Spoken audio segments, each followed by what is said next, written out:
La famille, j'espère que vous allez très bien et je suis très content de vous retrouver sur la chaîne pour cette nouvelle vidéo. Avant-match Brest-Real Madrid, match qui se jouera demain, match de Ligue des Champions. Le Real Madrid qui va devoir se battre pour terminer top 8. Et en face, on a une équipe de Brest qui va jouer dans le même objectif puisque les deux équipes sont déjà qualifiées pour les barrages, que l'on veuille ou non. Le Real Madrid et cette équipe de Brest vont terminer top 24. Donc c'est au Real Madrid maintenant de se faire une place dans le top 8. On a pas mal de choses à dire dans cette vidéo avant match, mais avant tout, vous connaissez la chanson. On va voir trois actualités du côté du Real Madrid. Carlo Ancelotti, on va parler de Raúl Asensio qui a sorti une dinguerie les amis. On va parler de David Alaba aussi et après on va rentrer dans l'avant-match où on va voir dans un premier temps le contexte du match, l'objectif du Real Madrid pour ce match. On va parler de l'adversaire qui n'est surtout pas un adversaire à sous-estimer parce que presque que ce soit en Ligue 1 ou encore en Ligue des Champions, ça fait une très bonne saison, une saison vraiment impressionnante je trouve.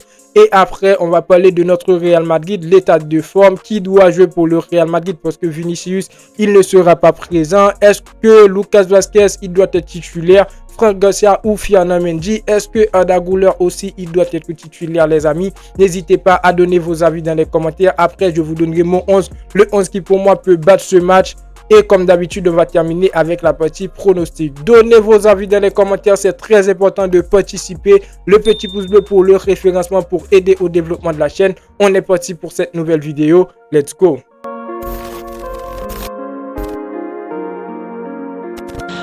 On commence donc avec la première information les amis. Le Real Madrid voit Dani Ceballos comme le joueur qui correspond le mieux au rôle de Kroos. L'équilibre qu'il apporte avec ses efforts défensifs et sa qualité avec le ballon sont essentiels. Donc je suis tout à fait d'accord. Actuellement, Dani Ceballos, il fait une très bonne saison avec le Real Madrid. Il est très impressionnant au niveau du milieu de terrain. Et moi aussi, personnellement, je trouve que c'est le joueur qui a un petit peu le profil de Toni Kroos, que ce soit dans les distributions de balles et comme on dit dans les informations, l'équilibre qu'il apporte dans ce milieu de terrain du Real Madrid est vraiment très impressionnant les amis et je trouve il est bien parti parce qu'on sait tous avant c'était ce joueur qui avait pas mal d'habitude de se blesser sur une saison et je trouve cette saison oui il a été blessé en début de saison, il n'a pas bien débuté la saison avec le Real Madrid mais actuellement je trouve le joueur il est très bien en forme et comme je l'avais dit dans mes dernières vidéos, je pense que Dani Ceballos désormais il mérite sa place dans ce milieu de terrain du Real Madrid. Pour moi, j'ai mon milieu de terrain officiel, ce sera donc Bellingham, Ceballos et Valverde. Malgré pour ce match de Ligue des Champions, je pense que Carlo Ancelotti, il doit plutôt aligner Valverde dans le poste de latéral droit à la place de Lucas Vázquez. Mais donc voilà, Ceballos actuellement c'est le joueur dans l'ombre, il est là très bon dans les passes, il est là dans les dribbles aussi, je suis impressionné par ses qualités. C'est le joueur qui est responsable de la distribution de balles au niveau du milieu de terrain du Real Madrid et je trouve il est bien compatible à un joueur comme Jude Bellingham, à Valverde parce qu'ils n'ont pas le même profil et vraiment il apporte beaucoup au niveau du milieu de terrain du Real Madrid. Donc j'espère qu'il va rester tout simplement titulaire dans cette équipe du Real Madrid et surtout dans les prochains matchs il saura nous sortir des très bonnes prestations comme d'habitude. On prend donc la deuxième information. Le Real Madrid est surpris et très heureux de la façon dont David Alaba est revenu. Il progresse et se rapproche de sa première titularisation. Un David Alaba titulaire dans cette équipe du Real Madrid, ça apportera pas mal de choses à cette équipe du Real Madrid les amis. Parce que là quand tu as un David Alaba titulaire, un David Alaba en forme titulaire accompagné de Rudiger, tu peux à tout moment mettre un Raúl Asensio titulaire en tant que défenseur latéral droit les amis. Parce que Raúl Asensio, si je ne me trompe pas, dans le dernier match du Real Madrid, il nous a sorti une très bonne prestation en tant que latéral. Il a été très solide. Maintenant, est-ce que David Alaba, il mérite d'être titulaire dans le prochain match du Real Madrid?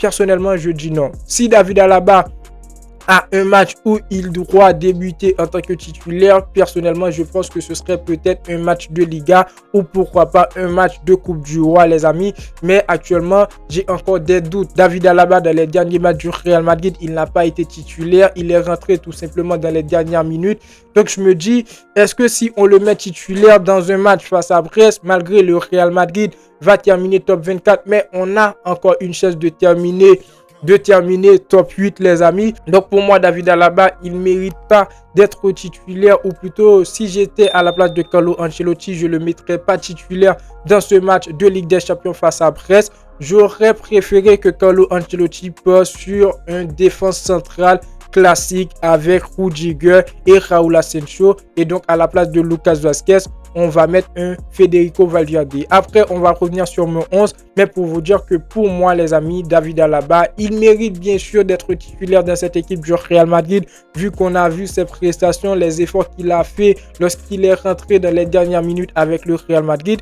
Mais je pense que c'est trop tôt les amis. Le joueur il doit continuer à se progresser les amis. Et on prend donc la troisième information. Je trouve que Raúl Asensio là il a trop parlé. Il a dit mon poste, je joue là où l'entraîneur me le dit, et toujours avec une attitude positive, en me donnant à 100% pour aider l'équipe. Je suis tout à fait d'accord avec le joueur, mais là, frérot, tu vas rester en tant que latéral droit. Carlo Ancelotti va te laisser en tant que latéral droit, alors que moi, j'aurais préféré voir un Raúl Asensio en tant que défenseur central avec un Real Madrid qui va réaliser un mercato digne de ce nom, aller nous retrouver un latéral droit ou encore aller piocher dans la Castilla. Mais là, avec cette déclaration, on va pas se mentir, c'est mort. Carlo Ancelotti, le tonton, il va en profiter, et Florentino Pérez de son côté, il peut même lâcher Alexander-Arnold en nous disant qu'on a Raúl Asensio qui peut jouer à ce poste de latéral droit. La dernière prestation que Raúl Asensio nous a sorti dans ce poste de latéral droit, il a été très bon, on va pas se mentir. Le joueur, je l'apprécie, que ce soit en tant que latéral droit, que ce soit en tant que défenseur central. Mais j'aurais préféré le voir en tant que défenseur central, parce que je veux voir personnellement des nouveaux visages dans cette équipe du Real Madrid, que ce soit des jeunes de la Castilla mettre titulaire à ce poste, ou encore aller chercher des nouvelles recrues. Mais non, Raúl Asensio il nous a sorti mon poste, je joue là où l'entraîneur me le dit, et toujours avec une attitude positive. Donc frérot, tu vas rester en tant que latéral droit. Carlo Ancelotti va te laisser pourrir en tant que latéral droit, parce que là on a un joueur qui a un profil de Sergio Ramos. En tant que latéral droit, tu seras plus Ramos, frérot. Tu seras plus Ramos. Maintenant, on va rentrer dans le match. Le Real Madrid qui va affronter Brest demain à 21h heure française. Et on commence directement avec le contexte du match. Match de Ligue des Champions. Le Real Madrid actuellement qui se retrouve, les amis, en 16e place de Ligue des Champions. Et cette équipe de Brest qui se retrouve en 13e place de Ligue des Champions. Donc là, si le Real Madrid réussit à battre cette équipe de Brest avec un très gros score, et que derrière dans le top 8 il y a des équipes qui font des défaites, comme quoi Atalanta face le FC Barcelone, si Atalanta ne réussit pas à battre le FC Barcelone, du top 8 jusqu'à top 15 les amis, si il continue à faire des défaites, le Real Madrid va monter d'un cran et terminer top 8. Donc c'est l'objectif déjà pour le Real Madrid. Mais en face on a une équipe de Brest aussi qui est 13e du classement actuellement, qui est bien sûr devant le Real Madrid, et de leur côté ils vont essayer de terminer top 8 aussi. Donc voilà, pour le Real Madrid ce sera tout simplement un match difficile, et pour cette équipe de Brest aussi ce sera un match difficile les amis. Donc toutes les équipes vont jouer demain à 21h, 18 matchs les amis. Donc on va se régaler tout simplement, et le premier objectif pour moi, pour cette équipe du Real Madrid, c'est une victoire. Je veux une victoire les amis de cette équipe du Real Madrid avec un très gros score, et pourquoi pas terminer top 8. Malgré actuellement j'ai un petit peu de doute sur le classement, est-ce que le Real Madrid va terminer top 8 ou non, mais je reste confiant. Je pense tout simplement, si le Real Madrid réussit à battre cette équipe de Brest et monter à quelques rangs du classement, ce sera bien. Maintenant, le destin nous dira est-ce que le Real Madrid va terminer top 8 ou pas. Mais terminer top 8, on va qualifier directement, et ce serait très bien pour cette équipe du Real Madrid. On n'aura pas besoin d'aller jouer les barrages, tout ça les amis. Sur la prestation, je ne vais pas m'attarder plus, parce que le Real Madrid dans les derniers matchs, c'est des prestations complètes. Donc je suis sûr que le Real Madrid va réussir à faire une victoire, mais aussi nous sortir une très bonne prestation. Maintenant pour cette équipe de Brest les amis, comme je vous dis bien, c'est une équipe actuellement qui fait une très bonne saison. Une équipe qui fait surtout une très bonne saison en Ligue des Champions. Si je ne me trompe pas, c'est leur première année en Ligue des Champions. Donc en Ligue 1, actuellement, ils sont 8e du classement. Je n'ai pas l'habitude de suivre la Ligue 1. Je ne sais pas si c'est d'habitude ou est-ce qu'ils ont l'habitude de faire pire ou mieux. Donc actuellement ils sont 8e du classement. Je trouve que c'est quand même très bien. Du côté du Real Madrid, on est actuellement premier de la Liga avec 48 points. Derrière on a l'Atlético de Madrid, on a le FC Barcelone. Ça va très bien en Liga pour le Real Madrid. En Ligue des Champions pour Brest actuellement ils sont 13e du classement et le Real Madrid se retrouve en 16e position dans le classement de la Ligue des Champions.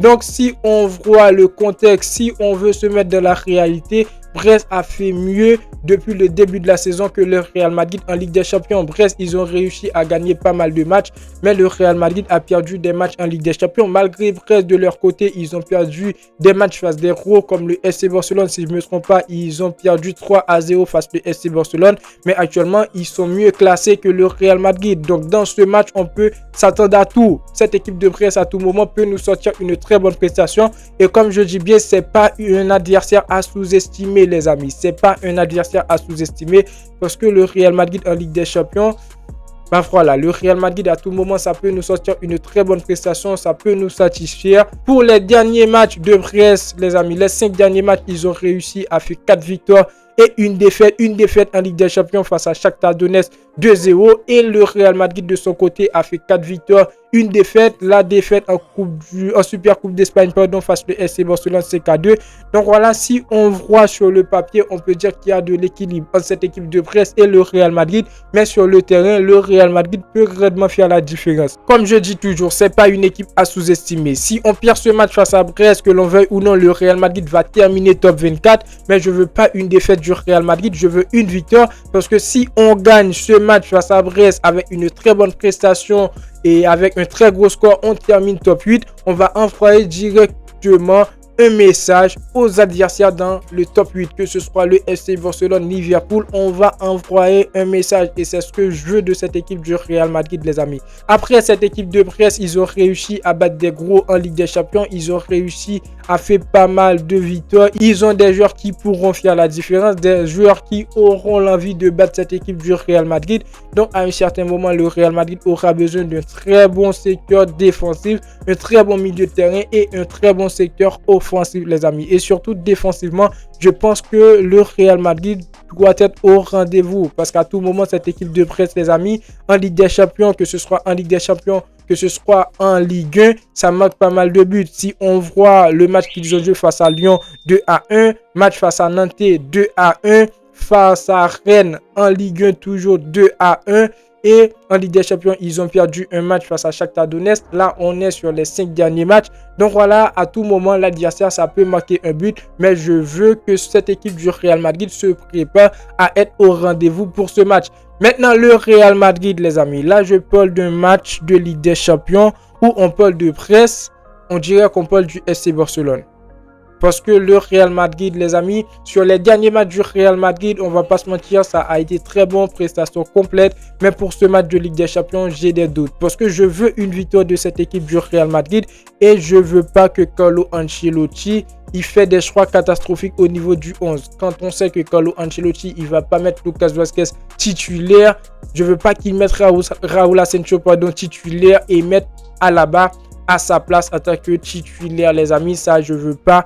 Donc, je pense que Carlo Ancelotti, pour battre ce match, il va devoir travailler, il va devoir se manier, montrer qu'il est un très grand entraîneur, les amis. Maintenant, le Real Madrid, on n'aura pas de Vinicius qui est suspendu et je pense que Carlo Ancelotti, il va partir sur le secteur offensif Rodrigo, Kylian Mbappé, Brahim Diaz. Pour moi, défensivement, au niveau des latéraux, je pense que Carlo Ancelotti, il doit titulariser Franck Garcia à la place de Ferland Mendy, mettre Valverde à la place de Lucas Vazquez et mettre Arda Güler titulaire au niveau du milieu de terrain. Parce que dans le dernier match de Ligue des Champions, si je ne me trompe pas, où Carlo Ancelotti avait aligné Valverde en tant que latéral, il a mis au niveau du milieu de terrain Modric, Ceballos et Jude Bellingham. Et on a tous vu que Ceballos, ce n'est pas le joueur qui est le plus compatible pour jouer avec un joueur comme Luka Modric. Donc je pense si Carlo Ancelotti il met Valverde en tant que latéral, il doit mettre du très bon pied au niveau du milieu de terrain. Je dis pas que Modric n'est pas un très bon pied, mais Modric, c'est pas le joueur qui peut apporter beaucoup d'intensité dans ce milieu de terrain. Mais après, on va pas accuser Modric, on connaît son âge. Et après, donc je pense les amis que le milieu de terrain, Bellingham, Ceballos et Arda Güler sera très bien.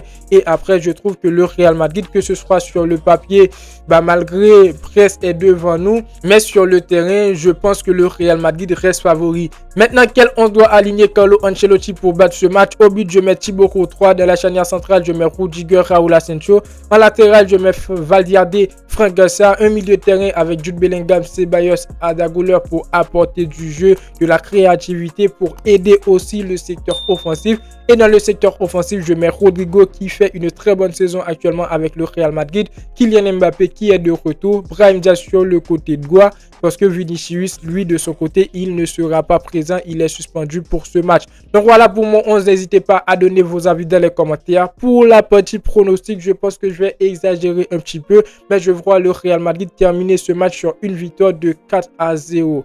4-0. Parce qu'on aura besoin de battre ce match avec un très gros score pour espérer terminer top 8. Je veux le top 8 pour le Real Madrid, les amis. Donc, n'hésitez pas à donner vos avis dans les commentaires. Moi, je dis but de Jude Bellingham, but de Rodrigo, but d'Arda Güler si il est titulaire, ou plutôt but de Kylian Mbappé, parce que Kylian Mbappé, dans les derniers matchs du Real Madrid, si je ne me trompe pas, c'est 5 buts pour 8 matchs joués. Donc, Kylian Mbappé, il va sûrement marquer. Mais après, au niveau de 11, au niveau d'effectif, je pense que le Real Madrid est supérieur. On va gagner ce match et peut-être qu'on va terminer top 8, ce qui serait très bien pour cette équipe du Real Madrid. Donc voilà, la vidéo touche à sa fin. N'oubliez pas de vous abonner, n'oubliez pas de donner vos avis dans les commentaires, c'est très important. N'oubliez pas le petit pouce bleu pour le référencement pour aider au développement de la chaîne. Et moi, je vous dis à très bientôt pour une toute nouvelle vidéo. Ciao, ciao.